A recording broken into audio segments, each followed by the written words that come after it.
2018년 4월 서울 마포구 합정동 지하철 합정역에서 골목으로 세 블록을 걸어 들어가면 낡은 건물 하나가 보이는데 그 반지하에 작은 간판이 하나 붙어 있었습니다. 하늘별 엔터테인먼트, 28살 한준혁이 차린 회사였습니다. 소파 대신 중고 의자 2개, 피아노 대신 전자 키보드 하나, 그리고 낡은 컴퓨터 1대가 전부였고 월세는 50만 원이었습니다. 준혁은 대학에서 음악을 전공했고 졸업 후 3년 동안 작은 기획사에서 작곡가로 일했습니다. 월급 230만 원의 이름 없는 신인들 노래를 써왔지만 3년이 지나도 히트곡 한 번 없었죠. 그러다 어느 날 준혁은 내가 직접 기획사를 차리겠다고 결심했습니다. 부모님께 2천만 원을 빌리고 3년 동안 모은 적금도 깨서 1,000만 원을 더 보탰습니다. 이렇게 모은 자본금 총 3천만 원으로 하늘별 엔터테인먼트를 세웠습니다. 자본금은 회사를 처음 시작하는 데 쓰는 미천입니다. 준혁이 모은 전 재산 3천만 원이 이 회사의 출발점이었던 거죠. 회사를 세우면서 준혁은 총 100개의 주식을 발행하고 그 전부를 자신이 가졌습니다.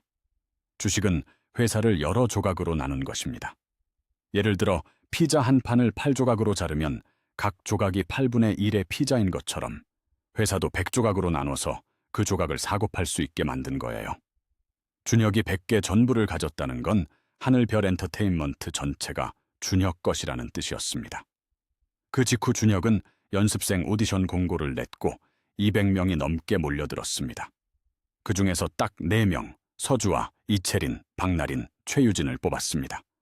15살부터 19살까지였고 춤과 노래에 진심인 아이들이었습니다. 준혁은 이 4명에게 전부를 걸기로 했습니다. 그해 9월 연습이 시작되었고 오전 9시부터 밤 10시까지 노래와 춤, 표정과 언어까지 준혁이 직접 가르쳤습니다. 4명은 매일 조금씩 더 단단해졌습니다.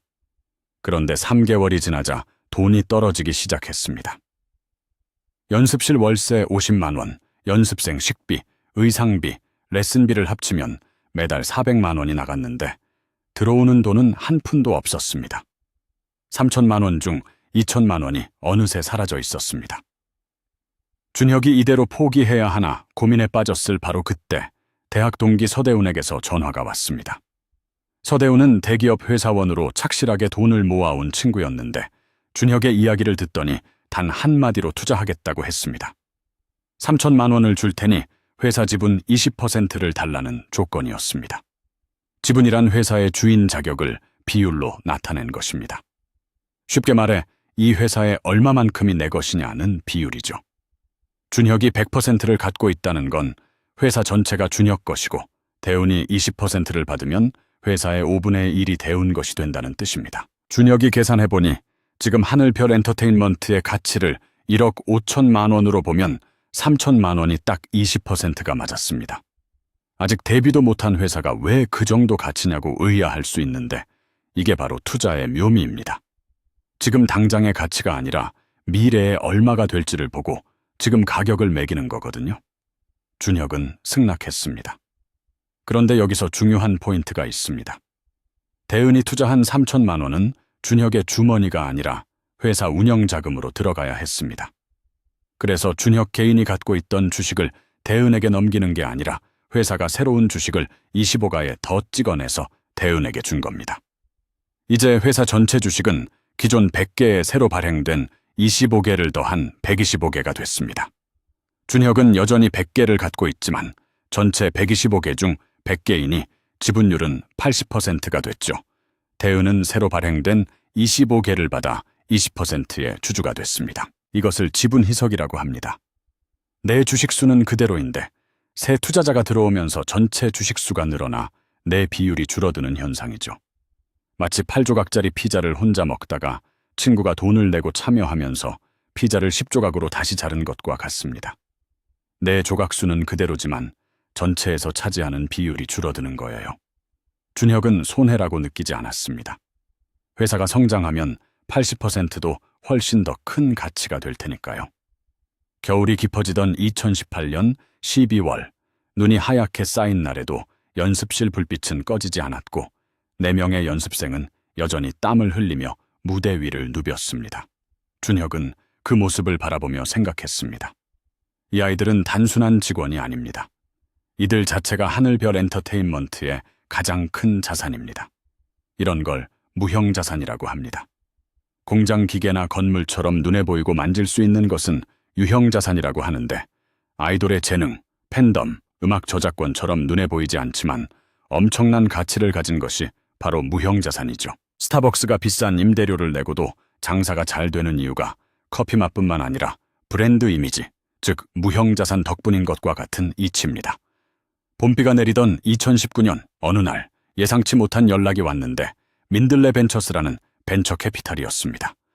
신인 걸그룹 시장을 조사하다가 하늘별 엔터테인먼트 연습생들의 영상을 유튜브에서 봤다며 5천만 원을 투자하겠다고 했습니다. 조건은 지분 15%였습니다. 이렇게 엄청난 자본을 가지고 기업에 투자하는 곳을 기관 투자자라고 합니다. 벤처 캐피탈, 은행, 보험사, 연기금처럼 개인이 아닌 기관이 큰 돈을 굴리는 투자자를 말하죠. 마치 동네 개인이 집을 한 채 사는 것과 대형 부동산 회사가 빌딩 통째로 사는 것의 차이처럼 개인보다 훨씬 큰 규모로 움직이는 투자자들입니다. 준혁이 계산해보니 5천만 원이 15%라면 회사 전체 가치를 3억 3천만 원으로 본다는 뜻이었습니다. 불과 1년 반 전 1억 5천만 원이었던 회사가 2배 이상의 가치가 된 거였습니다. 준혁은 기꺼이 승낙했고 최종 주주 구성은 준혁 68%, 대은 17%, 민들레 벤처스 15%가 됐습니다. 회사 계좌에 8천만 원의 투자금이 쌓이면서 이제 진짜 시작이었습니다. 2020년 4월 드디어 데뷔의 날이 왔습니다. 그룹 이름은 별빛걸스였고 서주아, 이채린, 박나린, 최유진으로 이루어진 4인조 걸그룹이었습니다. 첫 번째 미니 앨범 타이틀곡은 준혁이 직접 쓴 문라이트였습니다. 데뷔 첫 주 음원 스트리밍 순위 38위, 나쁘지 않은 출발이었습니다. 3개월이 지나자 팬카페 회원이 5천 명을 넘었고 6개월이 지나자 역주행이 시작됐습니다. 유튜브 쇼츠에 올라간 문라이트, 안무 영상이 바이럴이 되면서 새 팬들이 물밀듯 들어오기 시작한 거였습니다. 연말에 준혁은 한 해 장부를 정리했습니다. 음반 판매, 음원 스트리밍, 유튜브 광고, 팬사인회 티켓을 모두 합산한 총 매출액이 2억 2천만 원이었습니다. 매출액은 회사가 상품이나 서비스를 팔아서 번 돈의 총합입니다. 편의점이 하루 동안 팔린 물건값을 전부 더한 것처럼 별빛걸스가 한 해 동안 만들어낸 모든 수입을 더한 금액이죠. 그런데 매출액이 2억 2천만 원이라고 해서 그 돈이 다 남는 게 아닙니다. 연습실 임대료, 연습생 생활비, 의상비, 뮤직비디오 제작비, 안무가 비용, 매니저 인건비, 마케팅비를 모두 합치니 1억 5천만 원이었고 2억 2천만 원에서 1억 5천만 원을 빼니 7천만 원이 남았습니다. 이게 바로 영업이익입니다. 매출에서 사업을 운영하는 데 드는 비용을 뺀 진짜 남은 돈이죠. 커피숍으로 예를 들면 하루에 커피를 팔아 100만 원을 벌었어도 원두값, 임대료, 알바 인건비를 빼고 나서 실제로 손에 쥐는 돈이 영업이익입니다. 그리고 이 해에 처음으로 흑자가 났습니다. 벌어들인 돈이 쓴 돈보다 더 많아진 거예요. 준혁이 대은에게 바로 전화를 걸었습니다.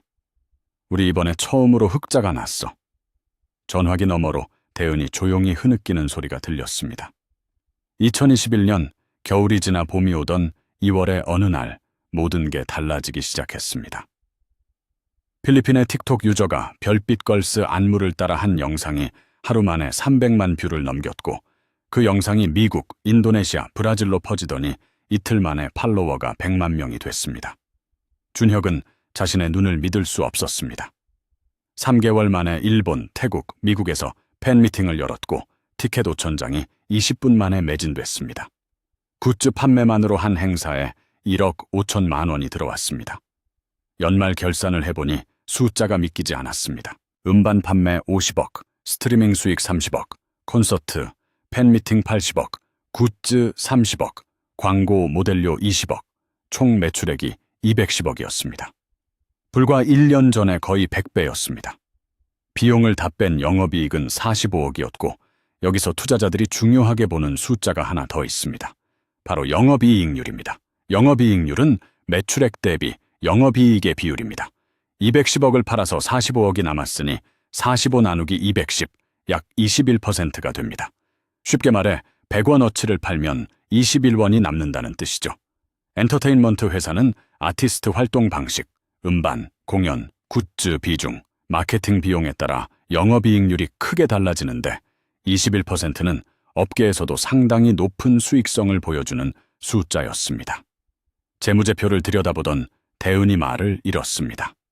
재무제표는 회사의 건강 상태를 한눈에 보여주는 성적표 같은 것입니다. 얼마를 벌었는지, 얼마를 썼는지, 빚은 얼마인지, 현금은 얼마인지 모두 기록되어 있죠. 마치 병원에서 혈압, 혈당, 콜레스테롤을 한꺼번에 체크하는 종합 검진표처럼 회사의 상태를 숫자로 보여주는 서류입니다. 투자자들이 기업을 분석할 때 가장 먼저 들여다보는 자료이기도 합니다. 바로 그 즈음 홍콩에 있는 수박 캐피탈이라는 해외 투자 회사가 별빛걸스의 글로벌 팬덤을 주목하고 있다며 연락을 해왔습니다. 200억을 투자하겠다고 했고 지분 10%가 조건이었습니다.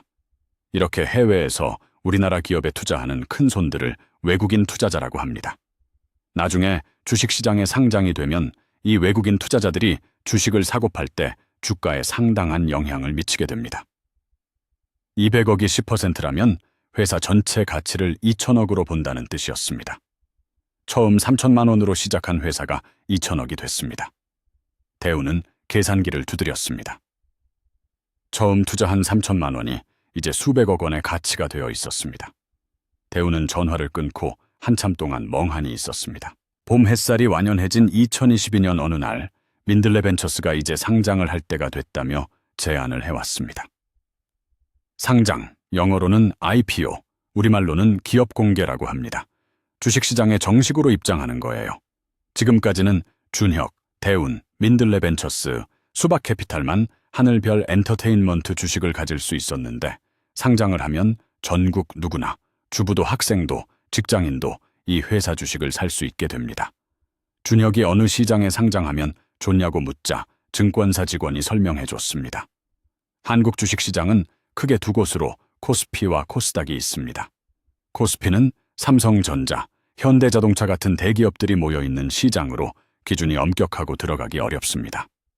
반면 코스닥은 중소기업, 벤처기업, 성장 가능성이 큰 회사들의 시장이고 엔터테인먼트 회사들이 주로 여기 상장되어 있죠.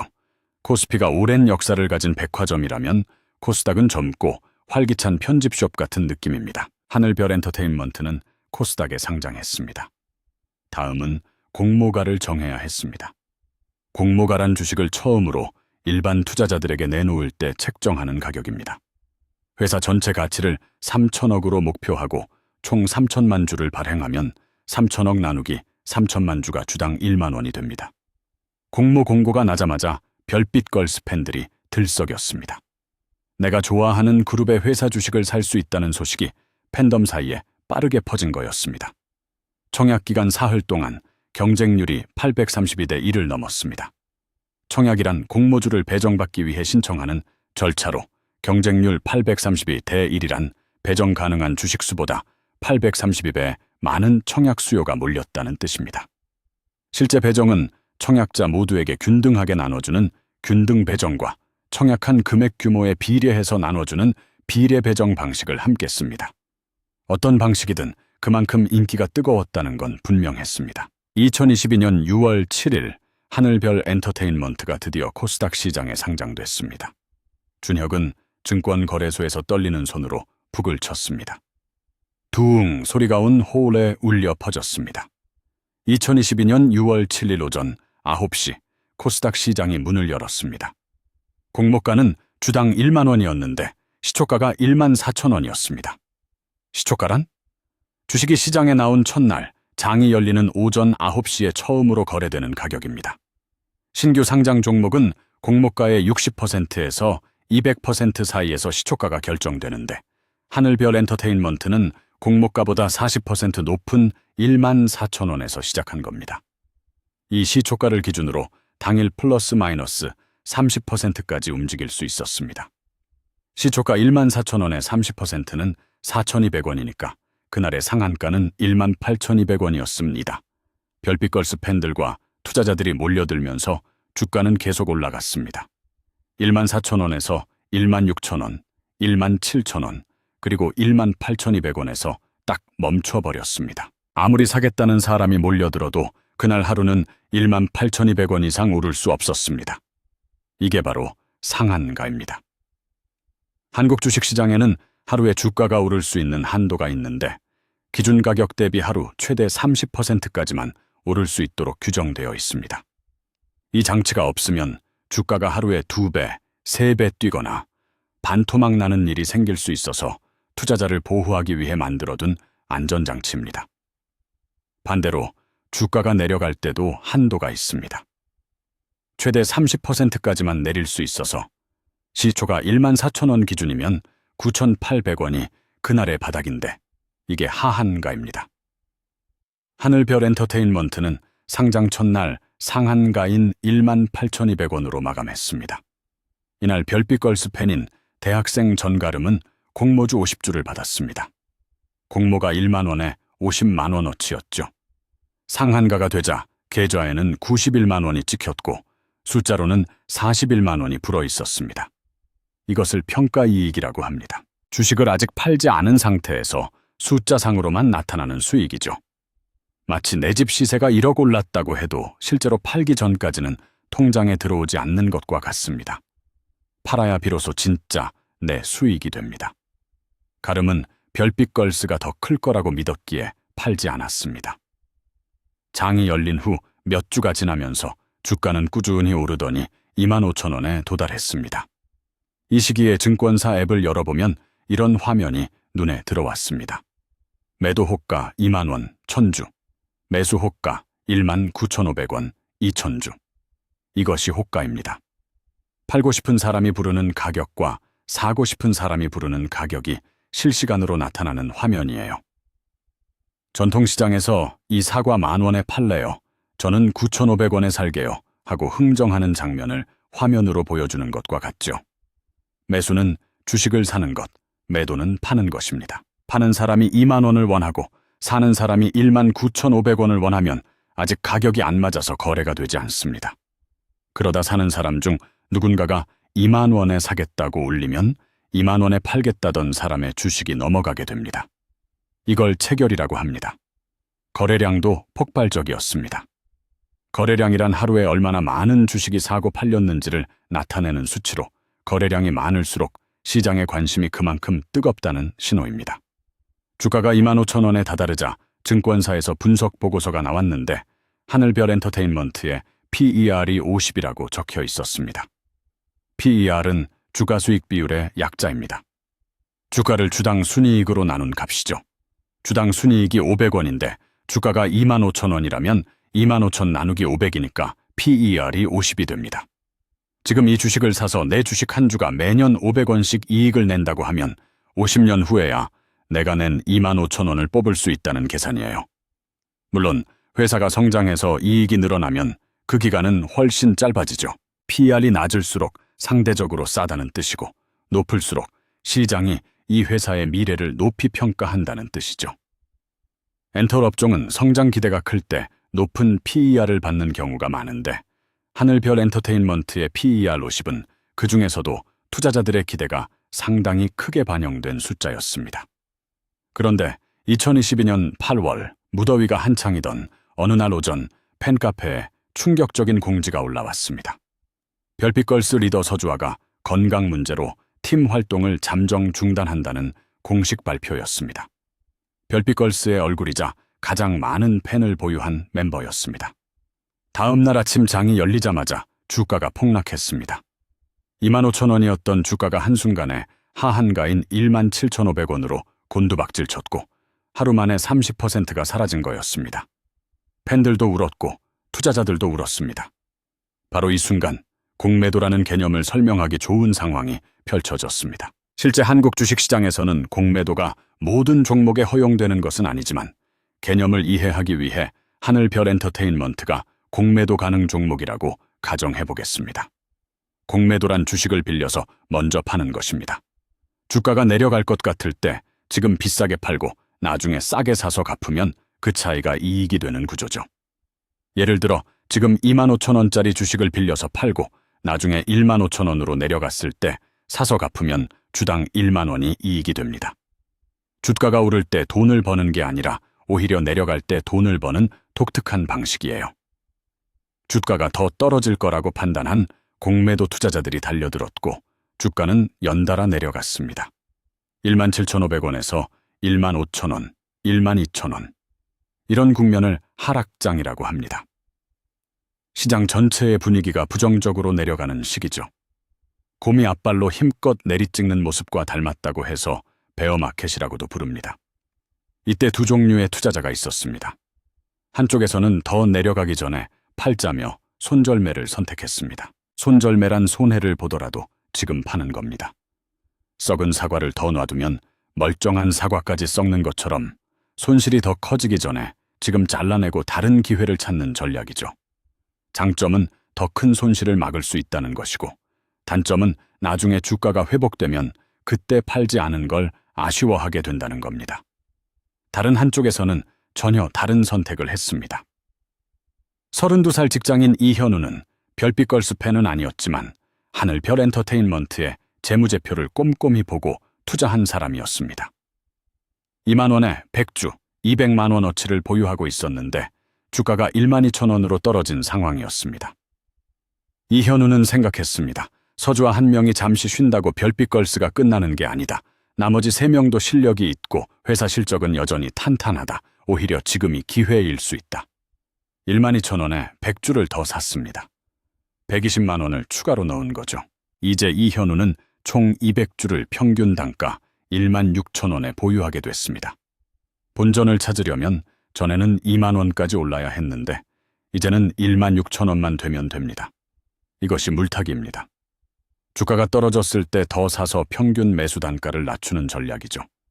마치 처음에 5,000원에 아메리카노를 사다가 가격이 3,000원으로 내렸을 때 한 잔 더 사면 평균 구매가가 4,000원이 되는 것과 같습니다.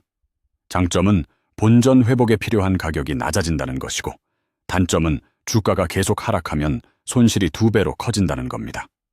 일반적으로 회사의 본질은 좋은데 일시적인 악재라고 판단된다면 추가 매수를 검토할 수 있고 회사 자체가 구조적으로 흔들린다고 판단된다면 손절매를 고려할 수 있습니다. 중요한 건 감정이 아니라 이성으로 판단하는 겁니다. 이 모든 변동 속에서 변동성이라는 개념이 선명하게 드러났습니다. 변동성이란 주가가 오르내리는 폭을 뜻하는데 엔터주는 사람이 자산이기 때문에 특히 변동성이 큽니다. 아티스트 한 명의 이슈가 회사 전체 가치를 순식간에 흔들 수 있으니까요. 소액주주들이 공포에 빠진 건 당연한 일이었습니다. 소액주주란 소량의 주식을 보유한 일반 개인 투자자들을 말하는데 별빛걸스 팬으로 50주를 갖고 있던 대학생 전가름도 계좌를 보기 무서웠습니다. 상장 첫날 91만 원까지 불어났던 평가 금액이 주가 12,000원 기준으로 60만 원까지 줄어든 셈이었습니다. 공모가 기준으로는 아직 10만 원 수익이었지만 고점에서 보면 반 토막 가까이 줄어든 충격이 컸습니다. 2022년 11월 가을이 깊어갈 무렵 준혁이 기자회견을 열었습니다. 서주환은 건강을 회복 중이며 내년 초에 완전체로 컴백할 것이라 발표하고 나머지 3명이 먼저 미니 앨범을 낸다고도 했습니다. 시장이 즉각 반응했고 다음 날 주가가 12,000원에서 14,000원으로 오르기 시작했습니다. 그리고 2023년 2월 서주화의 완전체 복귀가 선언되자 주가가 다시 22,000원을 넘어섰습니다. 이현우가 웃었습니다. 16,000원에 200주를 갖고 있었는데 22,000원이 됐으니 120만 원 수익이 났습니다. 22,000원에 200주를 팔면 440만 원, 처음 투자한 320만 원에서 120만 원을 챙겼습니다. 이것이 수익 실현입니다. 주가가 오른 상태에서 실제로 팔아서 현금으로 만드는 거예요. 이전까지는 계좌의 숫자로만 보이는 평가이익이었지만 팔고 나서야 비로소 통장에 들어오는 진짜 수익이 됩니다. 사람들이 종종 주식으로 얼마 벌었어 라고 말하는데 사실 팔기 전까지는 아직 번 게 아닌 거죠. 이현우는 만족스럽게 앱을 껐습니다. 봄볕이 따사롭던 2023년 하늘별 엔터테인먼트는 새로운 단계에 접어들었습니다. 서주와 복귀와 함께 별빛걸스는 일본 돔 투어를 성공적으로 마쳤고 3만 명 규모 공연이 전석 매진됐습니다. 미국 유명 레이블과의 협력도 발표됐죠. 외국인 투자자들이 다시 몰려오기 시작했고 주가는 25,000원을 회복했습니다. 연말이 되자 이사회가 열렸는데 안건은 배당이었습니다. 올해 순이익이 300억이었고 그중 20%인 60억을 주주들에게 돌려주자는 제안이었습니다. 주당 200원의 배당이 결정됐죠. 배당이란 회사가 돈을 벌었을 때 주주들에게 이익의 일부를 나눠주는 것입니다. 아파트를 갖고 있으면 세입자에게 월세를 받는 것처럼 주식을 갖고 있으면 회사로부터 배당금을 받을 수 있습니다.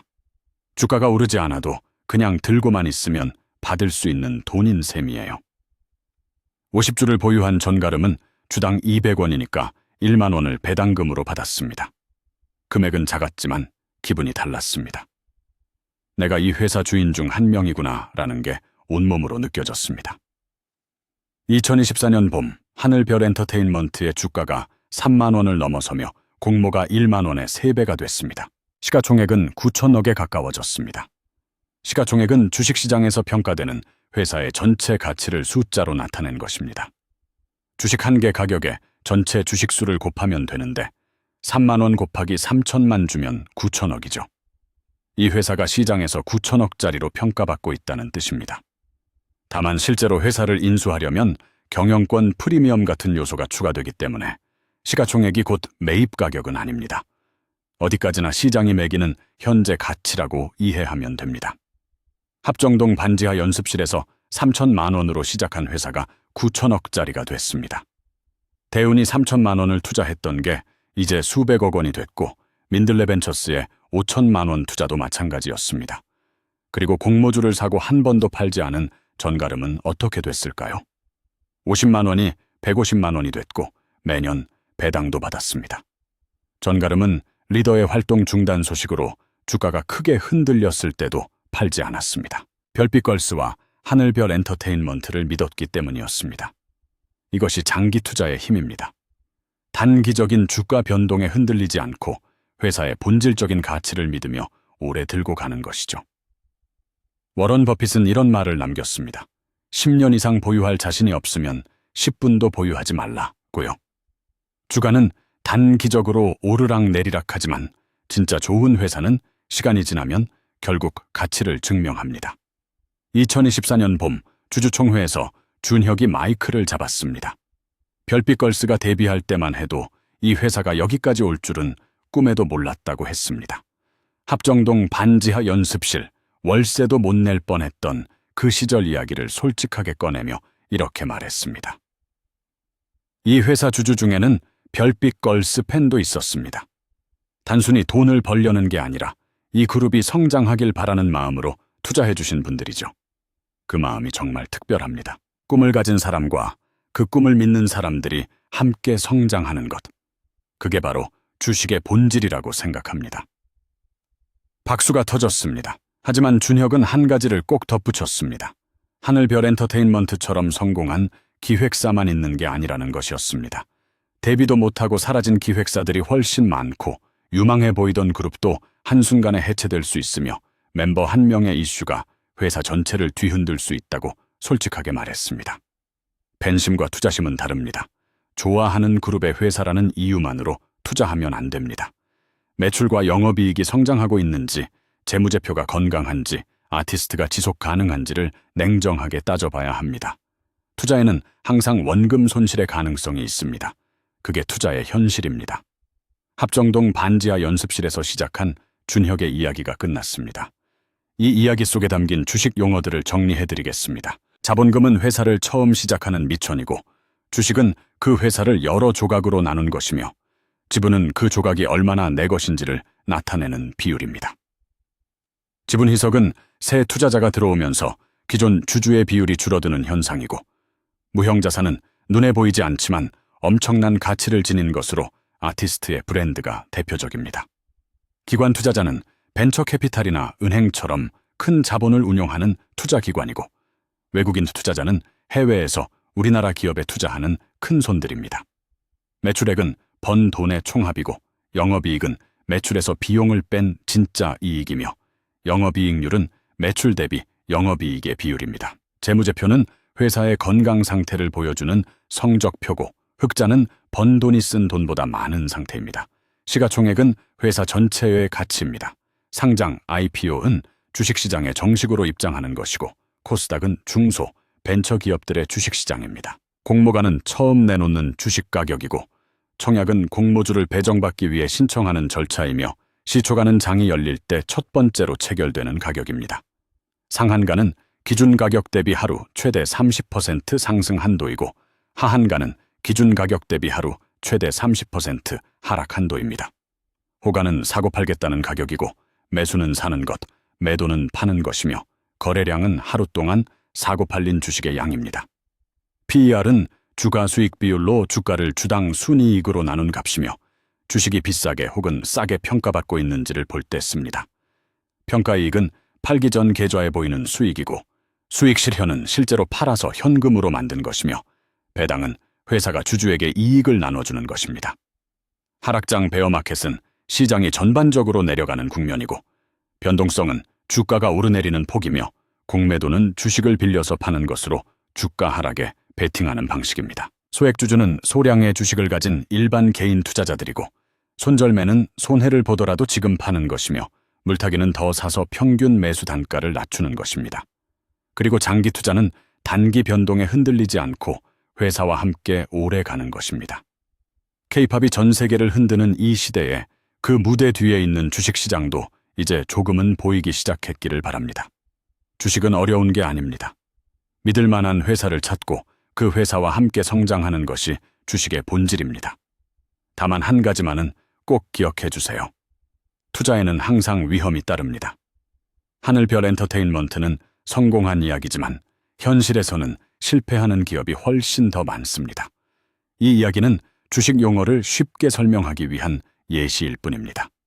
실제 투자는 충분히 공부하고 신중하게 결정하시기 바랍니다. 오늘도 긴 영상 시청해 주셔서 감사합니다. 구독과 좋아요는 이런 콘텐츠를 계속 만드는데 큰 힘이 됩니다.